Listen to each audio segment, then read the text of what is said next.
आज आइए हम फसह का पर्व और अनंत प्राणी इस उपदेश शीर्षक के साथ परमेश्वर के वचनों का अध्ययन करें। संसार के चर्चों में से कौन सा चर्च फसह का पर्व मनाता है? ये केवल हमारा चर्च ऑफ गॉड है। ये तथ्य कि चर्च ऑफ गॉड फसह का पर्व मनाता है, इसका सबूत है कि परमेश्वर हमारे साथ है ना? धन्यवाद है कि इस युग में फसह का पर्व प्रकट हुआ है और हमें सभी व्यवस्थाएं, आज्ञाएं और नियमों को मनाने की अनुमति दी गई है। अपने आप से क्या हम पहले से नहीं समझ पाते कि इस युग में कौन प्रकट होना चाहिए? केवल फसह के पर्व की सच्चाई के माध्यम से हम स्पष्ट रूप से समझ सकते हैं कि परमेश्वर इस युग में पहले ही आ चुके हैं। सभी लोगों, क्या आपने इस मामले के बारे में सोचा है? क्या आप सभी ने आज खाया है? आज सभी ने कुछ खाया है, तो कुछ लोगों के लिए ये उनका आखिरी भोजन हो सकता है, लेकिन दूसरों के लिए ये एक ऐसा भोजन हो सकता है जो कल का वादा करता है। मुझे आपको एक कहानी बताने दीजिए। 3 लोग थे जो एक साथ नाश्ता कर रहे थे। एक अंतरिक्ष यात्री, एक सैनिक जो युद्ध में जाने वाला था और एक मौत की सजा पाने वाला कैदी जिसको मार दिया जाने वाला था। तीनों पुरुषों को नाश्ते में एक जैसा भोजन परोसा गया। हालांकि मौत की सजा पाने वाले कैदी के लिए वो नाश्ता उसका आखिरी भोजन था, क्योंकि उसे नाश्ता करने के बाद मौत की सजा दी जाने वाली थी, इसलिए ये उसका अंतिम भोजन बन गया। ये सैनिक का अंतिम नाश्ता भी हो सकता था, क्योंकि वो बिना किसी गारंटी के साथ युद्ध में जा रहा था कि वो एक और दिन जीवित रहेगा कि नहीं। इस सैनिक के जीवन में वो कल की सुबह देख सकता है या नहीं भी देख सकता। ये एक सैनिक का जीवन है। उसी तरह ये कहना बहुत अधिक नहीं है कि सभी मानव जाति अप्रत्याशित भविष्य के साथ अपना जीवन जी रही है। अंतरिक्ष यात्री जो अंतरिक्ष में यात्रा करता है, वो भी अपने भविष्य को नहीं देख सकता। चाहे वो नासा में काम करता है, एक अंतरिक्ष यान पर सवार होकर चंद्रमा के चारों ओर चक्कर लगाता है, या अन्वेषण के लिए मंगल की यात्रा करता है, फिर भी उसके भविष्य की गारंटी नहीं है। जैसे कि आप जानते हैं, अंतरिक्ष यान कोलंबिया दुर्घटनाग्रस्त हो गया था। उस चालक दल के सदस्य के लिए भी वो पृथ्वी पर उनका अंतिम भोजन था। इस तरह दुनिया भर में रहने वाले कई लोग अपना अंतिम भोजन कर रहे हैं, चाहे ये भोजन नाश्ता हो, दोपहर का भोजन हो या रात का भोजन हो। क्या इस बारे में सोचना निराशाजनक है? मैं वास्तव में आपके साथ कुछ आनंदमय शब्द साझा करने का प्रयास कर रहा था। इस धरती पर बहुत से लोग अनिश्चितता से भरे भविष्य के साथ दुख और अवसाद में रहते हैं। लेकिन हमारे बारे में क्या? हम अपना आखिरी भोजन कभी नहीं करेंगे। हमारे पास अनंत भोजन है। ऐसा इसीलिए है क्योंकि हमारा जीवन इस धरती पर समाप्त नहीं होता है ना? क्या परमेश्वर ने यह वादा नहीं किया है कि जब हम स्वर्ग जाएंगे, हम आत्मिक भोजन और आत्मिक पेय का आनंद लेंगे, जिसकी तुलना इस धरती पर किसी भी भोजन से नहीं की जा सकती? क्या परमेश्वर ने यह नहीं कहा कि हमें स्वर्ग में अनंत जीवन और अनंत सुख की महिमा दी जाएगी? हमें अपनी आशा को स्वर्ग के राज्य पर रखना चाहिए। पिता और माता ने हमारे लिए जो सुंदर दुनिया तैयार की है, उसके लिए हमें अपने सपने को कभी नहीं खोना चाहिए। हमें स्वर्ग के राज्य को कभी नहीं खोना चाहिए, है ना? तो परमेश्वर ने हमें क्या दिया? उन्होंने हमें एक बहुमूल्य उपहार दिया, जिसे फसह कहा जाता है। नई वाचा के फसह के माध्यम से परमेश्वर ने एक बेहतर दुनिया का मार्ग खोल दिया। आइए इस दुनिया में उन चीजों से ईर्ष्या न करें जो हमारे इंतजार की जा रही चीजों की तुलना में छोटी और तुच्छ है। यदि आप एक बड़े और विशाल घर में रहते हैं, तो क्या इसे साफ करने और बनाए रखने के लिए अधिक परेशानी नहीं होती। हमें दी गई आशीषों से प्रसन्न होना, संतुष्ट होना और संतोष करना चाहिए। हमें खुद से पूछने की जरूरत है, क्या मैं प्रतिज्ञा किए गए स्वर्ग जाने के लिए योग्य हूं या नहीं। यहीं से खुशियों की राह बढ़ जाती है। लोग जो स्वर्ग जा सकते हैं, उन्हें कैसे रहना चाहिए? क्या उन्हें उन लोगों के समान जिन्हें बचाया नहीं जा सकता, संकट और उदासी में जीना चाहिए? हमें पृथ्वी नामक इस छोटे ग्रह पर अपने विचारों को नहीं फंसाना चाहिए। आत्मिक दृष्टिकोण से पृथ्वी शरण नगर हमारी आत्माओं के लिए एक जेल है। हमें अपने आप को इस छोटे ग्रह पृथ्वी में सीमित नहीं करना चाहिए। इसके बजाय हमें विशाल ब्रह्मांड और स्वर्ग के राज्य को देखने के लिए, जिसे परमेश्वर ने हमारे लिए तैयार किया है, एक खुले मन और विश्वास की आवश्यकता है। मैं सभी से कहता हूं कि इस पृथ्वी पर छोटी और निरार्थक चीजों में अपने आप को सीमित न करें, लेकिन ऐसे सियोन के परिवार के सदस्य बने जिनके पास अनंत दुनिया के बारे में अधिक विश्वास होता है। आइए यूहन्ना अध्याय 6 वचन 53 पर एक नजर डालें। यीशु ने उनसे कहा, मैं तुमसे सच सच कहता हूं कि जब तक तुम मनुष्य के पुत्र का मांस न खाओ और उसका लहू न पियो, तुम्हारे पास क्या नहीं है? तुम में जीवन नहीं। आयत 54, जो मेरा मांस खाता और मेरा लहू पीता है, दूसरे शब्दों में वो जो यीशु का मांस खाता है और लहू पीता है, उसके पास क्या है? अनंत जीवन उसी का है और मैं उसे अंतिम दिन फिर जिला उठाऊंगा, क्योंकि मेरा मांस वास्तव में खाने की वस्तु है और मेरा लहू वास्तव में पीने की वस्तु है। जो मेरा मांस खाता और मेरा लहू पीता है, वो मुझ में स्थिर बना रहता है और मैं उसमें। जैसा जीवते पिता ने मुझे भेजा और मैं पिता के कारण जीवित हूं, वैसे ही वो भी जो मुझे खाएगा मेरे कारण जीवित रहेगा। जो रोटी स्वर्ग से उतरी यही है, उस रोटी के समान नहीं जिसे बाप दादों ने खाया और मर गए। जो कोई ये रोटी खाएगा वो सर्वदा जीवित रहेगा। इस दुनिया में लोग एक सीमित और अस्थायी जीवन जीते हैं, लेकिन परमेश्वर ने हमें अनंत जीवन की आशीष दी है ताकि हम सदा सर्वदा जी सकें। क्या फसह की सच्चाई के माध्यम से अनंत जीवन की आशीष नहीं दी गई है? मत्ती अध्याय 26 वचन 17, अखमीरी रोटी के पर्व के पहले दिन चेले यीशु के पास आकर पूछने लगे, तू कहां चाहता है कि हम तेरे लिए फसह खाने की तैयारी करें? उसने कहा, नगर में अमुक व्यक्ति के पास जाकर उससे कहो, गुरु कहता है कि मेरा समय निकट है, मैं अपने चेलों के साथ तेरे यहां पर्व मनाऊंगा। यीशु ने फसह को मनाने का उदाहरण क्यों स्थापित किया? यह हमारे लिए बहुत महत्वपूर्ण उदाहरण था जो इस युग में रह रहे हैं। मैं अपने चेलों के साथ तेरे यहां पर्व मनाऊंगा। अतः चेलों ने यीशु की आज्ञा मानी और फसह तैयार किया। आइए आयत 26 में जाएं और पता लगाएं कि फसह का पर्व कैसे मनाया गया था।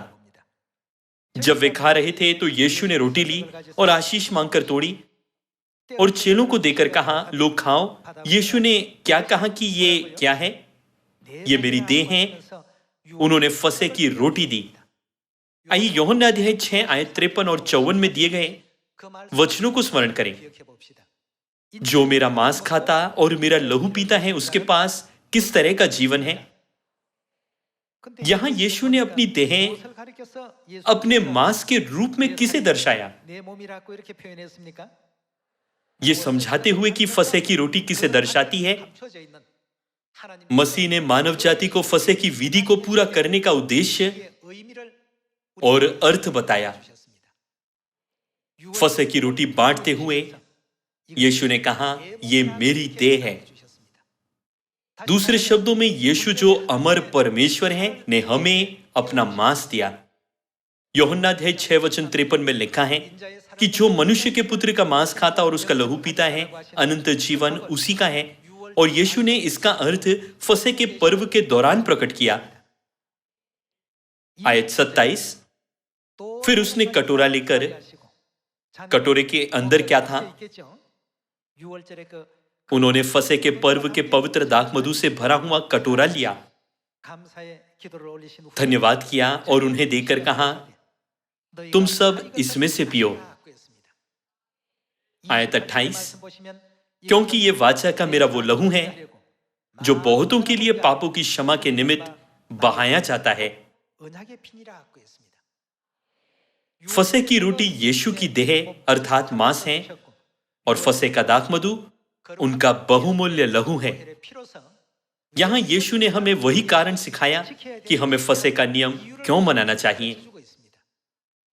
तब हमारे लिए मसीह के मांस और उनके बहुमूल्य लहू में भाग लेने का एकमात्र तरीका फसह की विधि है। परमेश्वर ने हमें बाइबल की शिक्षाओं के माध्यम से इसे स्पष्ट रूप से समझने की अनुमति दी। परमेश्वर ने पापियों को क्षमा करने के लिए पापियों को ये सभी शिक्षाएं दी, लेकिन एक आत्मिक प्राणी है जो ये नहीं चाहता कि मानव जाति पापों की क्षमा प्राप्त करे। वो शैतान है जो परमेश्वर के उद्धार के काम से खुश नहीं है।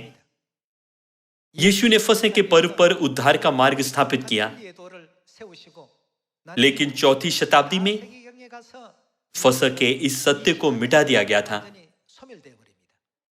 यीशु के स्वर्गारोहण के समय से लगभग 300 वर्षों तक फसह को महत्वपूर्ण सत्य के रूप में मान्यता दी गई थी, जिसे प्रथम ईसाइयों के विश्वास से अलग नहीं किया जा सकता था।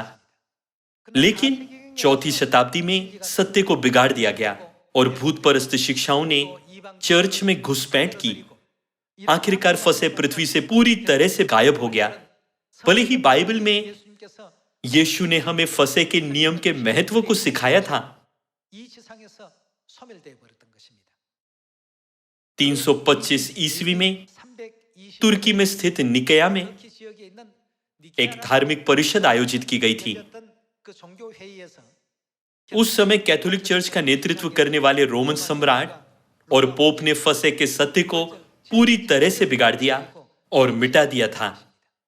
यही कारण है कि फसह को अब तक नहीं मनाया गया है। हालांकि फसह बाइबल में एक शिक्षा है, लेकिन इसका पालन नहीं किया जा रहा है। ऐसा क्यों है? ये इसीलिए कि फसह के सत्य को किसी के द्वारा पुनर्स्थापित नहीं किया जा सकता, लेकिन केवल परमेश्वर के द्वारा ही स्थापित किया जा सकता है जो आने वाले हैं।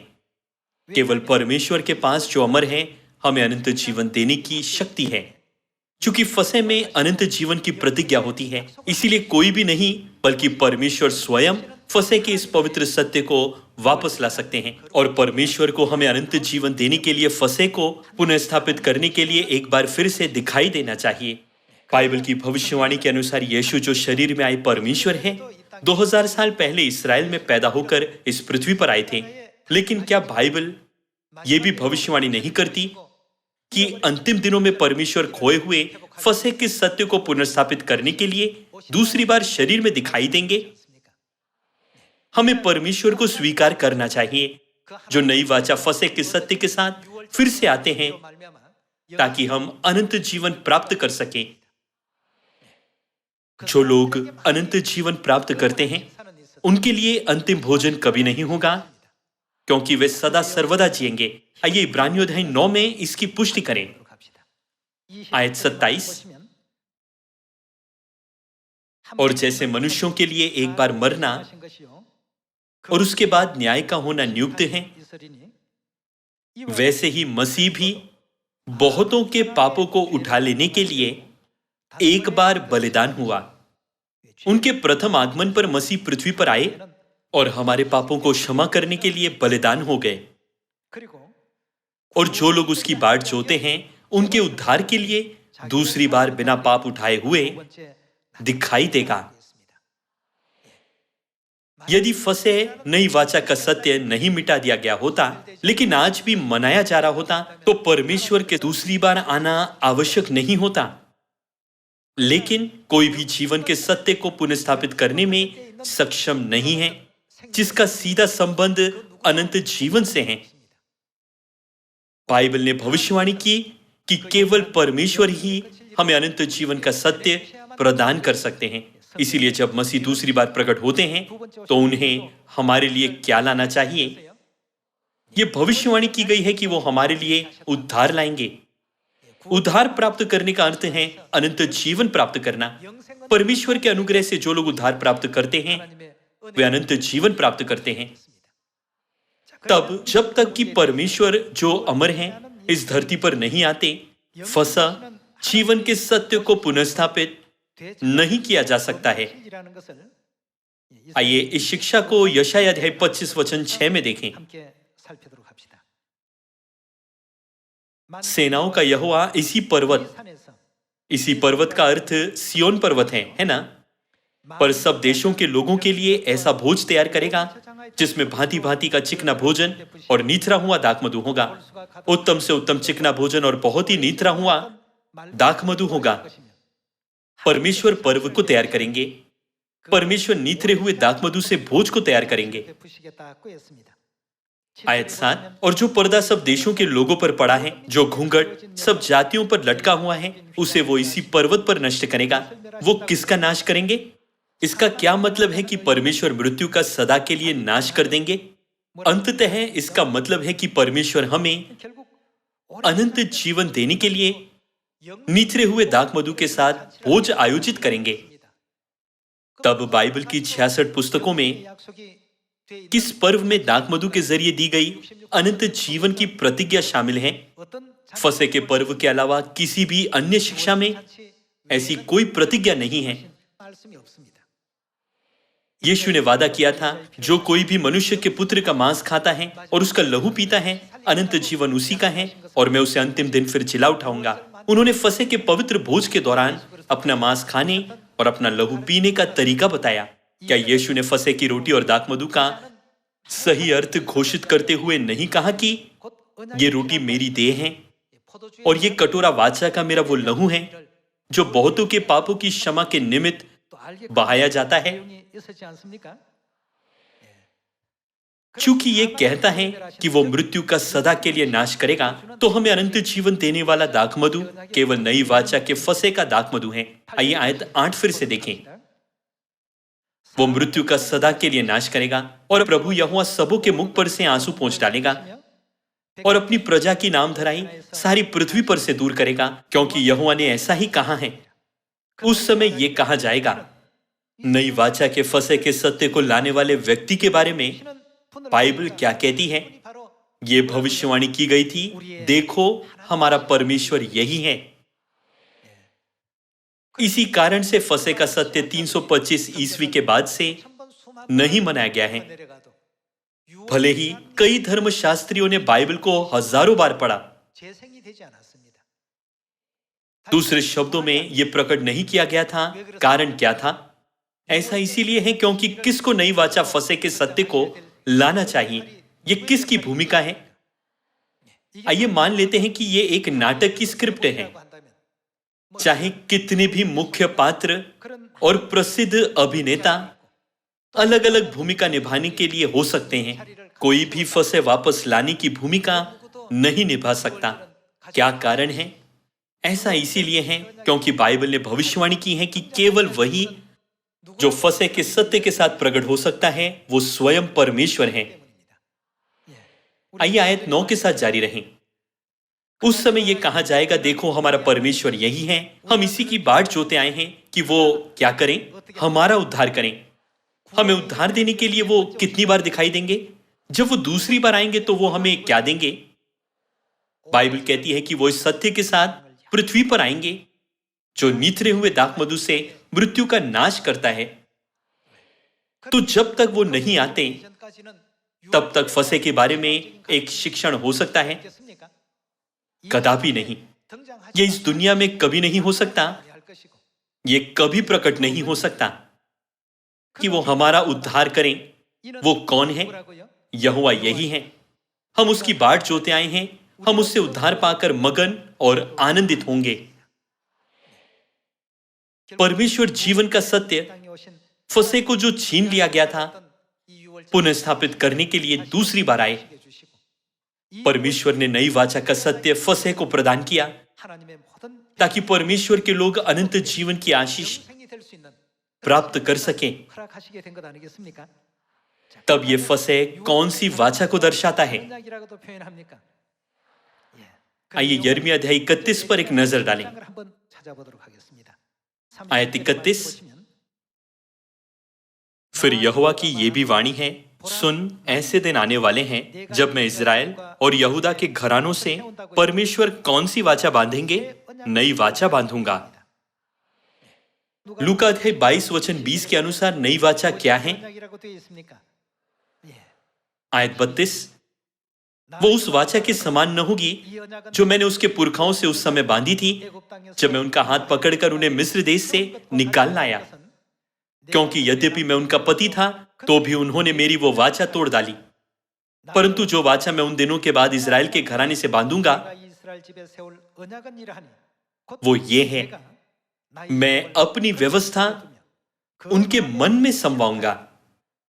यहां अपनी व्यवस्था क्या है? वो नई वाचा है, और नई वाचा को उनके हृदय पर लिखूंगा, और मैं उनका परमेश्वर ठहरूंगा और वे मेरी प्रजा ठहरेंगे। यहोवा की यह वाणी है। दूसरे शब्दों में क्या इसका मतलब यह नहीं है कि परमेश्वर उन्हें बचने की अनुमति देंगे? किसके माध्यम से? नई वाचा के फसह के माध्यम से। जैसे जैसे फसह निकट आ रहा है, हमें कभी ऐसा नहीं सोचना चाहिए कि यह सिर्फ एक नियम है जिसे हमें मनाना चाहिए। फसह मानव जाति के उद्धार के लिए दिया गया सबसे महत्वपूर्ण संदेश है। मानव जाति के लिए जिसका भविष्य अनिश्चित है और जिसका जीवन थकाऊ और अप्रत्याशित है, परमेश्वर अनंत जीवन देने के लिए पृथ्वी पर आए और फसह का आनंददायक संदेश दिया। हमें नई वाचा के सभी सत्य को जो अब हम मना रहे हैं कभी हल्के में नहीं लेना चाहिए। इस युग में फसह के सत्य को पुनः स्थापित करने के लिए परमेश्वर को हजारों वर्षों तक क्या सहना पड़ा? केवल इस युग में हमें यह बहुमूल्य उपहार देने के लिए परमेश्वर को शैतान के खिलाफ लड़ना पड़ा है। आइए ऐसा न कहें कि हमारे लिए हर साल पवित्र कैलेंडर अनुसार पहले महीने के 14वें दिन फसह का पर्व मनाना पर्याप्त है। इस अनमोल उपहार को हमारे हाथों में देने के लिए पिता और माता हर दिन आत्मिक लड़ाई लड़ रहे हैं। भले ही फसह स्वर्गीय नागरिकों के लिए हो, लेकिन शैतान ने सत्य को चुरा लिया और विकृत कर दिया। परमेश्वर ने हमें इसे देने के लिए कोई प्रयास नहीं छोड़ा। इसलिए हमें यह समझते हुए फसह का पर्व मनाना चाहिए कि परमेश्वर ने हमारे लिए कितना प्रयास किया है। यिर्मयाह अध्याय 31 में कहा गया है कि जो लोग परमेश्वर की नई वाचा की व्यवस्था मनाते हैं वे परमेश्वर के लोग हैं, है ना? आइए आयत 34 के साथ जारी रहें। तब उन्हें फिर एक दूसरे से यह न कहना पड़ेगा कि यहोवा को जानो। क्या कारण है? उसे देखकर जो अनंत जीवन की व्यवस्था के साथ प्रकट होता है वे बिना कुछ कहे पहचान सकते हैं कि वो कौन था। ये हमारे परमेश्वर हैं जिनकी हम बाट जो रहे हैं। वो वही हैं जिनके बारे में भविष्यवक्ता यशायाह ने भविष्यवाणी की थी। ये हमारे परमेश्वर हैं जिन्होंने निथरे हुए दाखमधु के साथ मृत्यु का सदा के लिए नाश किया है, जिसे लंबे समय तक स्थापित नहीं किया गया था। क्योंकि यहोवा की यह वाणी है, छोटे से लेकर बड़े तक सबके सब मेरा ज्ञान रखेंगे, क्योंकि मैं उनका अधर्म क्षमा करूंगा और उनका पाप फिर स्मरण न करूंगा। नई वाचा फसह का वो अनमोल सत्य हमें प्रदान किया गया है। परमेश्वर शरीर में पृथ्वी पर आए और क्रूस पर अपना लहू बहाते हुए और अत्यधिक दर्द और पीड़ा को सहते हुए नई वाचा का सत्य स्थापित किया। लेकिन इस सत्य को शैतान ने रौंद दिया। अंतिम दिनों में फसह को पुनः स्थापित करने के लिए परमेश्वर फिर से पृथ्वी पर आए। हमें पवित्र फसह को केवल रोटी का एक टुकड़ा खाने और एक कप का दाखमधु पीने की एक विधि के रूप में नहीं मानना चाहिए। यीशु ने उससे कहा, कोई मुझ पर विश्वास करता है वो यदि मर भी जाए तो भी जिएगा, और जो कोई जीवित है और मुझ पर विश्वास करता है वो अनंत काल तक न मरेगा। केवल जब हम फसह की विधि में परमेश्वर की इस प्रतिज्ञा को स्वीकार करते हैं तभी पिता और माता हमें स्वर्ग तक ले जा सकते हैं। परमेश्वर उत्सुकता से हमें अनंत जीवन देना चाहते हैं, क्योंकि उन्होंने दृढ़ता से हमें स्वर्ग ले जाने की ठान ली। आइए हम प्रकाशित वाक्य अध्याय 21 में एक और वचन देखें। प्रकाशित वाक्य अध्याय 21 वचन 4। वो उनकी आंखों से सब आंसू पोंछ डालेगा और फिर इसके बाद मृत्यु न रहेगी। ये किस तरह की जगह है? ये स्वर्ग का राज्य है। स्वर्ग एक ऐसी जगह है जहां मृत्यु नहीं है, बल्कि केवल अनंत जीवन है। हमें उस जगह तक ले जाने के लिए परमेश्वर ने फसह के माध्यम से हम पर अपनी मोहर लगाई। उन्होंने गवाही दी कि जो लोग नई वाचा फसह के सत्य में हैं, वे परमेश्वर की संतान हैं। अपने अनंत मांस और लहू के माध्यम से परमेश्वर ने पुष्टि की है कि हम उनके पुत्र और पुत्रियां हैं। आइए आयत 4 देखें। वो उनकी आंखों से सब आंसू पोंछ डालेगा और उसके बाद मृत्यु न रहेगी और न शोक, न विलाप, न पीड़ा रहेगी। पहली बातें जाती रही। वचन न रहेगी महत्वपूर्ण है। इसका मतलब है कि वो अब मौजूद नहीं है। क्या आप में से कुछ को कोई बीमारी या शरीर में दर्द नहीं है? आपकी पीठ या जोड़ों में दर्द हो सकता है, या आपको तेज सिरदर्द हो सकता है। न रहेगी वचन में परमेश्वर प्रतिज्ञा करते हैं कि जब हम अपने स्वर्गीय घर में लौटेंगे तो हम इस दर्द और पीड़ा को कभी अनुभव नहीं करेंगे।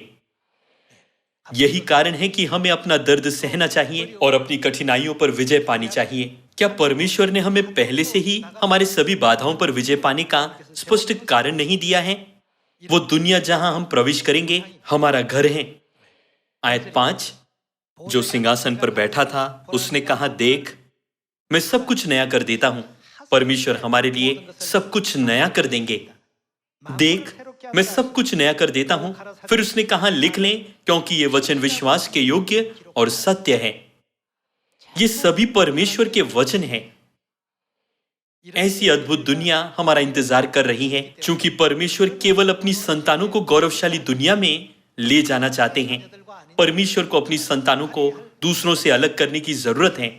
इसी कारण से क्या यह नहीं कहा गया है कि परमेश्वर अपने लोगों के माथे पर अपने नाम की मोहर लगाएंगे? जैसे कि यह लिखा है, मैं उस पर नई यरूशलेम का नाम और अपना नया नाम लिखूंगा। हम पर आत्मिक मोहर लगाते हुए परमेश्वर ने कहा, तुम मेरे लोग, मेरी संतान हो। परमेश्वर इस तरह से हमारा मार्गदर्शन करने का वादा करते हैं। आइए सोचें, मैं परमेश्वर में बने रहकर परमेश्वर का पुत्र बन जाऊंगा और परमेश्वर की पुत्रियां बन जाऊंगी। कृपया हमें अपने अनंत जीवन का पवित्र मांस प्रदान करें और आपके लहू को, जो आपने हमारे पापों की क्षमा के लिए बहाया गया, मेरे अंदर काम करने दें। वो दिन जब हम परमेश्वर का मांस खाते हैं और उनका लहू पीते हैं, वो फसह है ना? सभी लोगों, दुनिया के लोग अभी भी फसह का अर्थ और आशीष नहीं जानते। आइए हम अपने पड़ोसियों को प्रचार करें और सियोन में नए सदस्यों को सिखाएं जो अभी तक फसह के मूल्य को पूरी तरह से नहीं समझते, ताकि इस वर्ष दुनिया भर के सभी सियोन फसह पर परमेश्वर के अनुग्रह से भर जाएं। भले ही स्वर्गीय पिता और स्वर्गीय माता हमें बचाने के लिए शरीर में पृथ्वी पर आए हैं, लेकिन पिता और माता की आवाज सुनने का मौका मिले बिना कई आत्माएं मर रही हैं। आइए सबको प्रचार करें। परमेश्वर की संतान के रूप में आइए हम पूरी दुनिया को हमारे स्वर्गीय माता पिता का प्रेम पहुंचाते हुए, जो हमें इस अनंत जीवन में भाग लेने की अनुमति दे रहे हैं, इस फसह को तैयार करें। यह आशा करते हुए कि आपने बहुत अनुग्रह प्राप्त किया है, मैं आज का उपदेश समाप्त करना चाहूंगा। आपका बहुत बहुत धन्यवाद।